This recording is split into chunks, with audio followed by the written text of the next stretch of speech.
Volvemos al living de Ciudad U para hablar de un tema que nos llama a todos los argentinos, porque estamos hablando de los hermanos brasileros que tuvieron su momento de elecciones y van este domingo a balotaje. Así que dijimos, vamos a seguir hablando de este tema.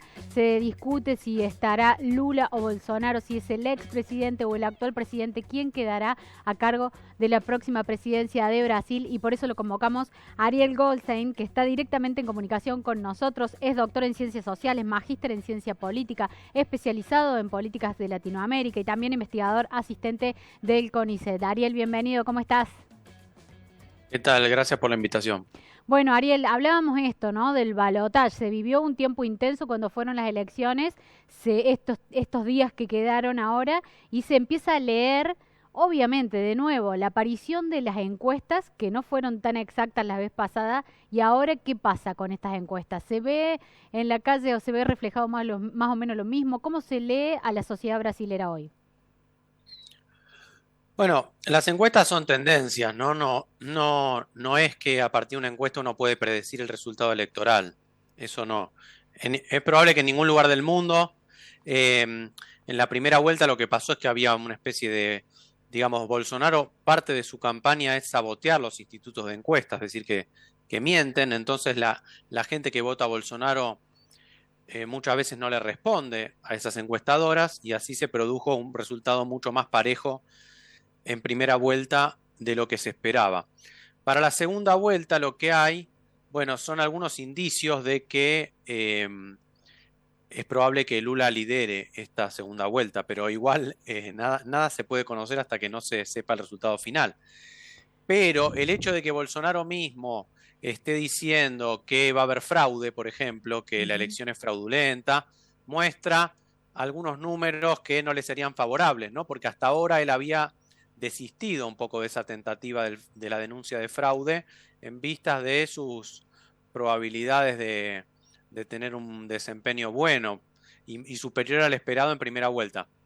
Pero ahora, bueno, pareciera que, por ejemplo, el hecho de que Roberto Jefferson, un aliado importante de él en el Congreso, hiciera una especie de atentado contra la policía y fuera arrestado en su casa, bueno, le puede restar algunos votos de indecisos, Ujú. así como el anuncio de Paulo Guedes, su ministro de Economía, de que la indexación de los salarios iba a dejar de depender de la inflación. Eso también puede ser un punto que lo haga, sea desfavorable.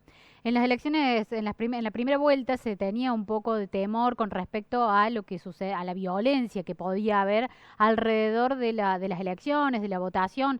¿Cómo se ha trabajado eso y cómo se vive ahora para el balotaje? ¿Sigue teniendo ese temor?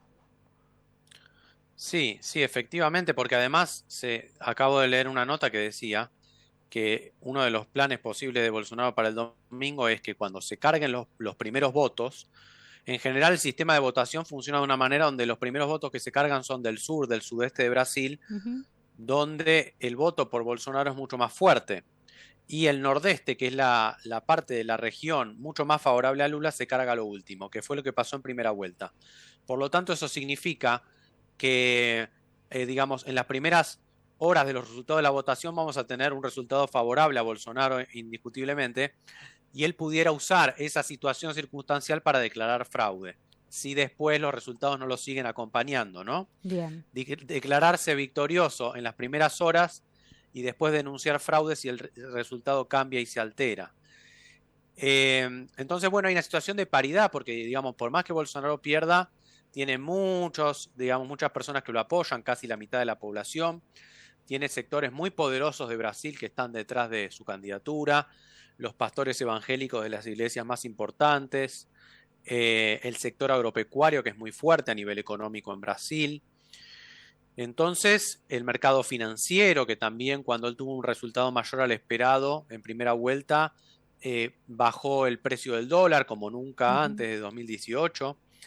Entonces, bueno, es una candidatura muy fuerte y seguramente va a seguir liderando el espectro de la derecha en Brasil en los próximos años. ¿Qué pasa con o qué rol van a jugar las abstenciones dentro de este día de votación? Eso es difícil de saber, digamos, ¿no? Bueno, justamente por eso en algunos estados, como en San Pablo, sectores opositores a Bolsonaro estuvieron peleando para que el transporte fuera público, para que la gente pudiera ir a votar. Se habla de algunos casos también, que es algo muy preocupante, de patrones de empresas que no permiten que los empleados vayan a votar porque podrían votar por Lula, o que obligan a sus empleados a filmarse mientras están votando. Eso particularmente se dio en muchos casos en Minas Gerais. Minas Gerais es un estado del centro de Brasil que representa muy bien la tendencia general del país. Por ejemplo, es sorprendente que en la primera vuelta el resultado en Minas Gerais de los tres primeros candidatos, fue igual al del resto del país, 48, 43 y 4, ¿no? Lula, Bolsonaro y Simón Tebet. Ese mismo resultado se reflejó en Minas Gerais. Ese puede ser un indicador de cómo va a ir la elección, ¿no? Ahora parece que Lula puede ganar ese estado. También bastante jugado, ¿no? Es lo que se ve que va a terminar esa votación. Recién mencionabas, Ariel, el tema de los pastores apoyando a Bolsonaro, pero sabemos que en Brasil también hay una gran cantidad de iglesias evangélicas. ¿Qué rol están jugando en esta votación y en este balotaje puntualmente? Un rol muy importante. Son iglesias muy poderosas que sus pastores son bastante pragmáticos. Primero estuvieron con Lula, con Dilma Rousseff, y ahora están con Bolsonaro, pero con Bolsonaro han encontrado otro tipo de alineamiento más cultural y religioso, porque Bolsonaro justamente organizó su campaña alrededor de lo que él denomina Dios, Patria, Familia y Libertad, que es esta agenda conservadora a nivel moral, que bueno, ha realineado el electorado brasileño en parte, ha pautado los debates de cara a la segunda vuelta, y en ese sentido los pastores evangélicos de las principales iglesias comparten una visión de mundo en común con Bolsonaro, y eso se ha visto reflejado en el voto también. No es algo mecánico, pero sí hay una visión de mundo compartida, y digamos el voto evangélico, según encuestadoras, es 60 para Bolsonaro y 30 para Lula, algo por el estilo. Distinto es el electorado católico, donde ahí es Lula el que tiene mayor importancia, ¿no?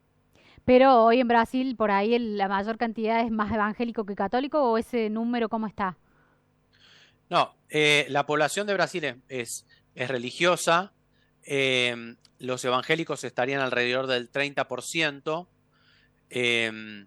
y los católicos serían más de la mitad, ¿no? Bien.